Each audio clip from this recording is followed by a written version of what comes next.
Hello, कैसे हैं student. मैं प्रद्युम्न साहू, जैसा कि आप लोगों के सामने लेकर आया हूं। आप लोगों ने देखा होगा कल आपका जो एसएससी जेई का नोटिफिकेशन था वो आ चुका है 2025 वाला, ठीक है, जिसका हमें बहुत टाइम से इंतजार था। जैसा कि एसएससी ने हमें नोटिफाई भी किया था कि 2025 का जो एग्ज़ाम होगा वो इस फॉर्म पढ़ने स्टार्ट हो जाएंगे, तो वो आपकी देरी अब क्या हो चुकी है, वो ख़त्म हो चुकी है। एसएससी जेई ने हमारा 2025 का जो नोटिफिकेशन था वो निकाल दिया है, ठीक है। अब इसके बारे में डिस्कस करेंगे कि कितनी पोस्ट के लिए निकाला है ये, ठीक है, मैकेनिकल की, सिविल की या इलेक्ट्रिकल की कितनी पोस्ट है, क्या एलिजिबिलिटी है, और सारी चीज़ें हम इसके बारे में डिस्कस करेंगे। कैसे फॉर्म फिलअप करना है, किस तरीके से, सारी चीज़ें हमें डिस्कस करेंगे, ठीक है। बिना किसी देरी करते हुए हम स्टार्ट करते हैं।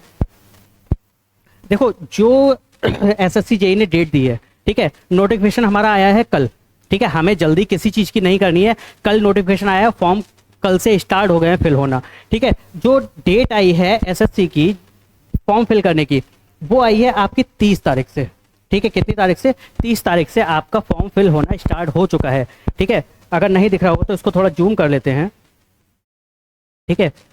30 तारीख से हमारा क्या है, 30 तारीख से तो हमारा फॉर्म फिल होना स्टार्ट हो रहा है, और जिसकी लास्ट डेट जो हमारी रहेगी वो 21/7 रहेगी, यानी कि 21 तारीख तक आप फॉर्म फिल कर सकते हैं, ठीक है। ये तो हमारी एग्जामिनेशन क्या रही, डेट रही फॉर्म फिल करने की, और लास्ट डेट। अगर बच्चा ऑनलाइन फीस करता है तो ऑनलाइन तो कर ही सकता है, लेकिन इन्होंने फीस के लिए और एक चीज़ दी है कि फीस आप जो कर सकते हैं वो 22 तारीख तक कर सकते हैं, ठीक है। जो 22 तारीख है लास्ट डेट जो पेमेंट का रहेगा वो कितना रहेगा, वो 22 तारीख तक, यानी कि उसके नेक्स्ट डे तक आप कर सकते हैं। क्लियर है, ठीक है। उसके बाद में बात करते हैं कि जो एग्ज़ाम होगा वो कब होगा हमारा एग्ज़ाम का। जैसा कि हमारे पास लगभग 3 महीने हैं अभी, जो कि नोटिफिकेशन आया है। जो एग्ज़ाम होगा वो 27 से 31 अक्टूबर के बीच में हमारा क्या है, पेपर फर्स्ट का जो एग्ज़ाम आया है, ठीक है। जो पेपर फर्स्ट का एग्ज़ाम होगा वो 27 से लेके 31 अक्टूबर तक हमारा क्या होगा, अक्टूबर में, यानी कि एग्ज़ाम हो जाना है। ये हालांकि अभी कैसी है, ये टेंटेटिव शेड्यूल आया है हमारा, या टेंटेटिव डेट है हमारी, ठीक है। ये हो सकता है आगे बढ़ जाए डेट, लेकिन हमें क्या करना है, जो तैयारी करनी है वो इसी के बेसिस पे करनी है कि हमारा जो एग्ज़ाम होगा वो कब होगा, 27 से लेके 31 तारीख तक हमारा क्या होगा, वो एग्ज़ाम होगा, ठीक है। उसके बाद में अगर बात कर लें, पेपर फर्स्ट जो हो जाता है हमारा, फिर उसके बाद में हमने देखा है लास्ट ईयर भी हुआ था, ठीक है। सेकंड लास्ट ईयर अगर हम देखें तो जो टाइम मिलता है वो लगभग 1 से 1.5 महीने का टाइम मिलता है, लेकिन इस बार जो एसएससी ने जो टाइम दिया है वो लगभग 45 दिन का दिया है, ठीक है। लगभग, यानी कि अक्टूबर की अगर बात कर लें, अक्टूबर के बाद में जो जनवरी फरवरी के बीच में इसने क्या है, ये भी टेंटेटिव डेट किसकी दी है, वो दी है हमें किस चीज़ की, वो पेपर 2 की हमारी क्या दी है, जनवरी फरवरी में डेट दी है। हालांकि होगा या नहीं होगा, एसएससी एक्यूरेट तो आ गया है अब, ठीक है। तो उम्मीद है कि जनवरी से फरवरी के बीच में ये हमारा क्या हो जाएगा, पेपर सेकंड हमारा हो जाएगा। लेकिन देखते हैं, लेकिन तैयारी हमें क्या करनी है, जो हमारे पास डेट दे रखी है, डेट कौन सी दे रखी है, यानी कि पेपर फर्स्ट के लिए 27 से 31 अक्टूबर तक की, ठीक है। और जो पेपर सेकंड है वो क्या है, जनवरी फरवरी तक। हमें इसके अकॉर्डिंग हमें क्या करनी है, अपनी तैयारी करनी है, ठीक है। अब बात कर लेते हैं नेक्स्ट, जो हमारी वैकेंसीज आई हुई हैं वो किस किस में आई हुई हैं और कितनी वैकेंसीज हैं। अगर टोटल की बात करें तो बीआरओ जैसे हमारा है, अगर हम बात करें तो इसमें देख लीजिए बीआरओ के लिए दे रखी है वैकेंसी। यहाँ पर देख लीजिए, जो बीआरओ है, बॉर्डर रोड ऑर्गेनाइजेशन जो है हमारा, उसके लिए दे रखी है, जिसकी एज लिमिट हमारी कितनी दी है, एज लिमिट हमारी कितनी दी है, अप टू 30 ईयर्स दी है। यानी कि अगर देखा जाए, अगर हम बात करें तो मैक्सिमम जो कहते हैं पोस्ट हैं उनके लिए जो एलिजिबिलिटी है एज की, वो कितनी दे रखी है, वो 30 ईयर्स दे रखी है हमारी, ठीक है। कुछ पोस्ट ऐसी हैं जिसमें हमारे क्या है 32 ईयर्स तक है, उनको हम देखते हैं, जैसे CPWD हो गया हमारा, CWC हो गया, ये हमारे क्या है, या MES हो गया। कुछ वैकेंसीज ऐसी होती हैं जैसे CPWD है हमारा, उसमें क्या है, उसमें वैकेंसी की जो एज लिमिट दे रखी है वो आपके लिए, कैंडिडेट के लिए कितनी दे रखी है, वो दे रखी है आपकी 32 साल तक। देखते हैं हम आगे, अगर देखा जाए यहाँ तक, देखो ये दे रखा है अप टू 32 ईयर्स, ठीक है, ये दे रखा है हमारे पास। ये कहाँ तक दे रखा है, किस पोस्ट के लिए दे रखा है, अगर हम बात करें तो ये किस पोस्ट के लिए रखा है,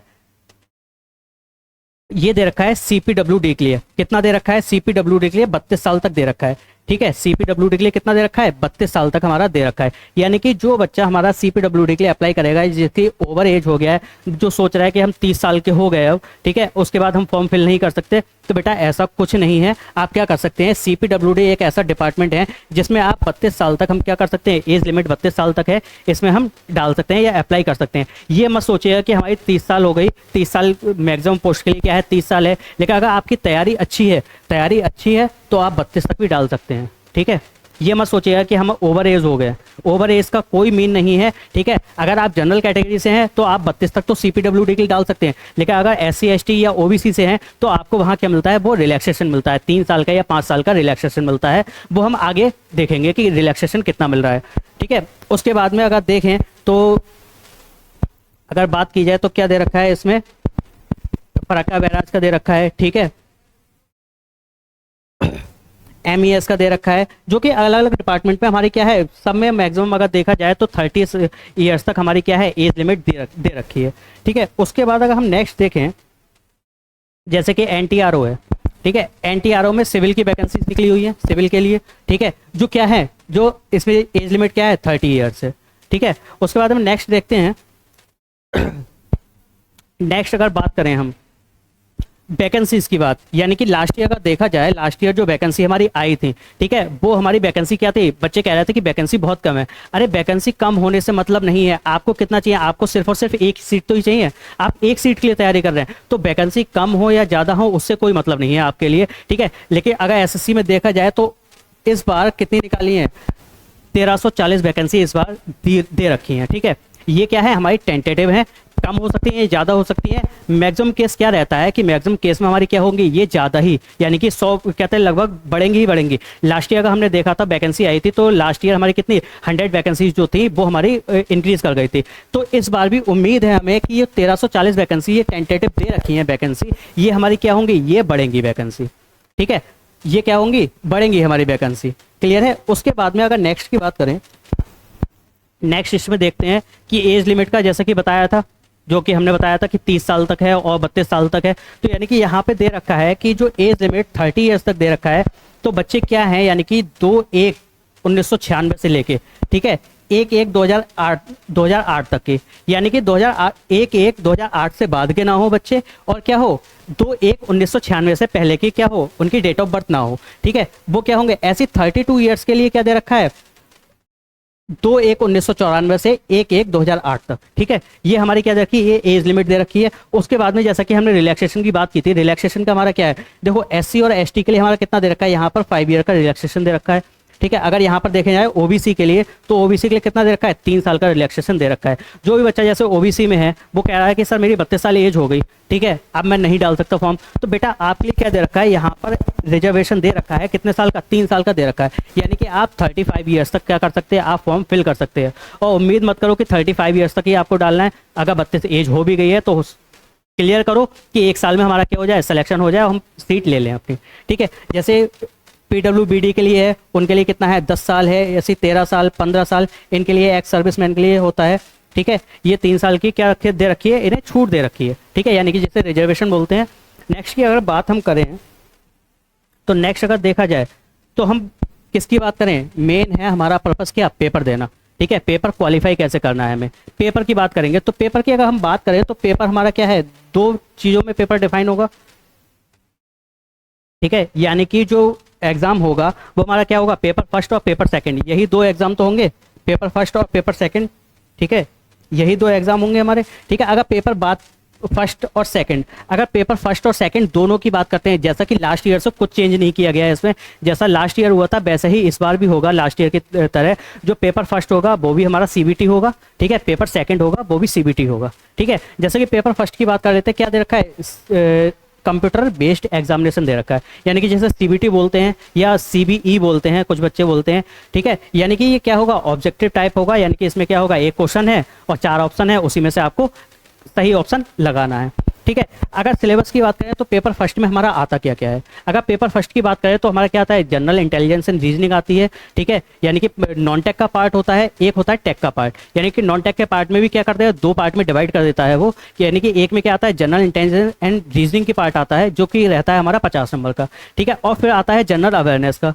ठीक है, जैसे कि हमारा साइंस का पार्ट हो गया, कंप्यूटर का पार्ट हो गया थोड़ा सा, ठीक है, इस तरीके का, या हिस्ट्री का या ज्योग्राफी का हमारा जो पार्ट हो गया वो क्या जनरल अवेयरनेस में आ जाता है। वो भी हमारा क्या आता है, करंट से रिलेटेड आ जाता है, वो हमारा जनरल अवेयरनेस में काउंट होता है। ठीक है, जनरल अवेयरनेस में, और कितने नंबर का रहता है, 50 नंबर का रहता है, और 50 ही क्वेश्चन आते हैं। यानी कि जो सीबीटी फर्स्ट है उसमें जो नॉन टेक रहेगा वो 100 नंबर का क्वेश्चन रहेगा, यानी कि 1 नंबर का एक क्वेश्चन रहेगा। ठीक है, और 100 क्वेश्चन होंगे नॉन टेक बेस पे। ठीक है, अगर सेकंड की बात करें, अगर नॉन टेक आया तो पेपर फर्स्ट में क्या होता है, टेक और नॉन टेक दोनों मिक्स करके आता है। यानी कि जो पार्ट बी होगा वो हमारा क्या होगा, वो टेक्निकल का होगा, और टेक्निकल का होगा तो टेक्निकल के इसके पूरे कितने रहते हैं क्वेश्चन, 100 क्वेश्चन रहते हैं, जो कि 100 नंबर का रहते हैं। यानी कि ओवरऑल जो अगर पेपर देखा जाए तो जो पेपर फर्स्ट रहता है वो कितने नंबर का रहता है, 200 नंबर का रहता है, जिसमें से 100 नंबर हमारे डिवाइड हो जाते हैं टेक में और नॉन टेक में। ठीक है, अब ये नॉन टेक भी हमारा 2 में डिवाइड हो जाता है, एक तो रीजनिंग में डिवाइड हो जाता है और जनरल अवेयरनेस में डिवाइड हो जाता है। यानी कि 50-50 नंबर के ये क्या हो जाते हैं, डिवाइड हो जाते हैं हमारे। ठीक है, क्लियर है यहाँ तक। ठीक है, नेक्स्ट की अगर हम बात करें तो नेक्स्ट अगर हमारा क्या दे रखा है, अगर नेक्स्ट देखें, देखो पेपर फर्स्ट के लिए जो दे रखा है, देखो पार्ट ए, पार्ट बी और पार्ट सी, यानी कि मैकेनिकल, इलेक्ट्रिकल और सिविल, इन सभी के लिए क्या होता है, डिपार्टमेंट वाइज होते हैं हमारे, यानी कि कैटेगरी वाइज, यानी सब्जेक्ट वाइज हो गया कि पार्ट ए में किसका रहता है, सिविल का रहता है, पार्ट बी में किसका रहता है, इलेक्ट्रिकल का रहता है, और पार्ट सी में किसका रहता है, मैकेनिकल का। यानी कि जो भी क्या रहता है वो भी हमारा कितना, 100 क्वेश्चन 100 मार्क्स। क्लियर है हमारा। ठीक है, उसके बाद में अगर पेपर सेकंड की बात करें, वो भी हमारा क्या है, वो भी हमारा CBT 2 ही पेपर है हमारा। क्लियर है, वो उसमें क्या रहेगा, वो एक क्वेश्चन जो होगा वो हमारा कितने नंबर का होगा, 3 नंबर का एक क्वेश्चन होगा हमारा। ठीक है, अब वो क्या रहेगा, वो भी हमारा MCQs रहेंगे। ठीक है, यानी कि ऑब्जेक्टिव, यानी कि CBT बेस्ड हमारा रहेगा। क्लियर है यहाँ तक। ठीक है, नेक्स्ट की अगर बात करें हम, तो नेक्स्ट देखा जाए, ये डिस्क्रिप्टिव सिलेबस दे रखा है कि मैकेनिकल का क्या होगा, सिविल का। जैसे अगर हम मैकेनिकल की बात कर लेते हैं तो मैकेनिकल में जो सिलेबस आएगा वो हमारा क्या क्या आएगा, जैसे कि हमारे क्या है, थ्योरी ऑफ मशीन हो गया, मशीन डिज़ाइन है, इंजीनियरिंग मैकेनिक्स है, सोम आ गया हमारा। ठीक है, प्रॉपर्टी ऑफ प्योर सब्सटेंस, यानी कि ये थर्मोडायनेमिक्स के पूरा पार्ट आ गया, आईसी इंजन, यानी कि आईसी इंजन का पूरा पार्ट आ गया। यहाँ से रेफ्रिजरेशन साइकिल, यानी कि रेफ्रिजरेशन जो लोग आप पढ़ते हैं। ठीक है, तो इसे हल्का पार्ट मत मानिए कि जो टेक्निकल का पार्ट है वो बहुत हल्का है, कि रेफ्रिजरेशन हो गया। अगर ढंग से देखा जाए तो आप लोगों को रेफ्रिजरेशन का नहीं पता होगा क्या होता है, तो इसको हल्के में मत लीजिएगा। ठीक है, जो भी चीज़ आती है, जैसे प्रिंसिपल है रेफ्रिजरेशन के, ठीक है, प्लांट के, नोजल, स्टीम टरबाइन, ठीक है, टरबाइन हो गया, हाइड्रोलिक टरबाइन, जो हमारे क्या आते हैं, सभी आते हैं, जैसे कि दे रखा है इसमें basic principle, hydraulic turbine, centrifugal pumps, classification of steel. ठीक है, ये सभी चीज़ क्या है, ये मैकेनिकल में आती है। ये मत सोचना कि क्लासिफिकेशन वगैरह दे रखा है, स्टील का दे रखा है या सोम का कुछ पार्ट दे रखा है तो ये सिविल वालों के लिए ज़्यादा इंपॉर्टेंट होगा। ये मैकेनिकल के लिए भी बहुत अच्छा खासा इंपॉर्टेंट रहता है। ठीक है, क्लियर है यहाँ तक। नेक्स्ट की अगर बात करें तो ये क्या दे रखा है, ये डिटेल में सिलेबस दे रखा है। ये डिटेल में जैसे सॉइल मैकेनिक्स है, ये सिविल का है, हाइड्रोलिक्स है, इरिगेशन इंजीनियरिंग है, ट्रांसपोर्टेशन इंजीनियरिंग है, ये सिविल के दे रखे हैं हमारे। ठीक है, यहाँ पर इलेक्ट्रिकल का दे रखा है, और ये दे रखा है मैकेनिकल का डिटेल सिलेबस। यानी कि डिटेल सिलेबस की बात करें, थ्योरी ऑफ मशीन जो हमने बताया था उसका डिस्क्रिप्टिव दे रखा है कि हमारा क्या क्या आएगा पेपर फर्स्ट में। ठीक है, पेपर फर्स्ट और सेकंड के लिए यानी कि सिलेबस अगर देखा जाए तो सेम है, बस पेपर सेकंड में क्या होता है, टेक्निकल होता है, 3 नंबर का एक क्वेश्चन होता है, तो उसमें क्या होता है, लेवल जो कर दिया जाता है वो हमारा लेवल हाई कर दिया जाता है। ठीक है, और कुछ नहीं है।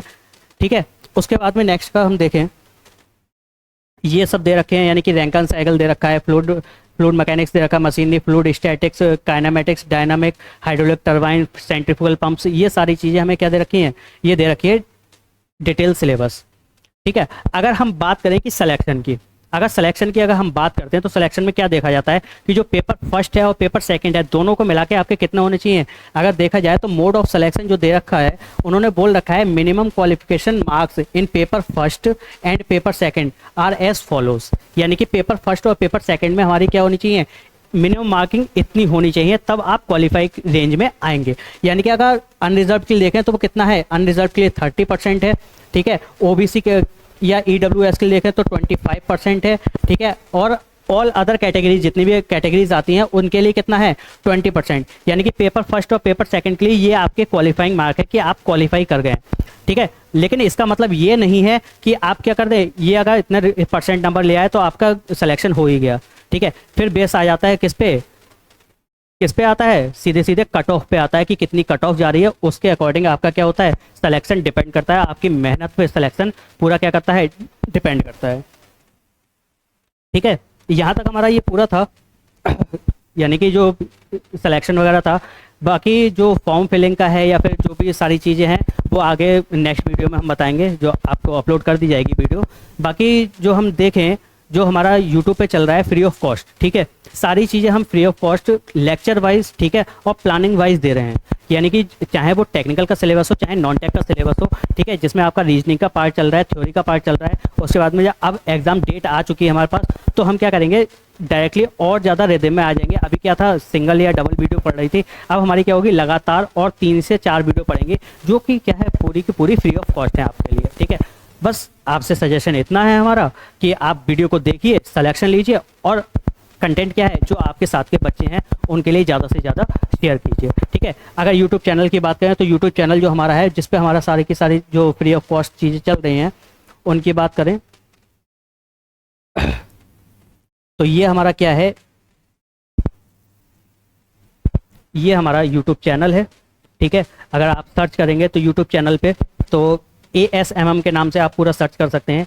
जब ASMM के नाम से पूरा सर्च करेंगे तो आपको चैनल पर सारी चीज़ें डिटेल्स वीडियो मिल जाएंगी, जिसमें आपके टेक्निकल के अभी थर्मोडायनेमिक्स के ऑब्जेक्टिव चल रहे हैं, शाम को 7 बजे फ्लूइड की थ्योरी चल रही है, और जो रीजनिंग की क्लासेस हैं वो थ्योरेटिकल आपकी पूरी चल रही हैं।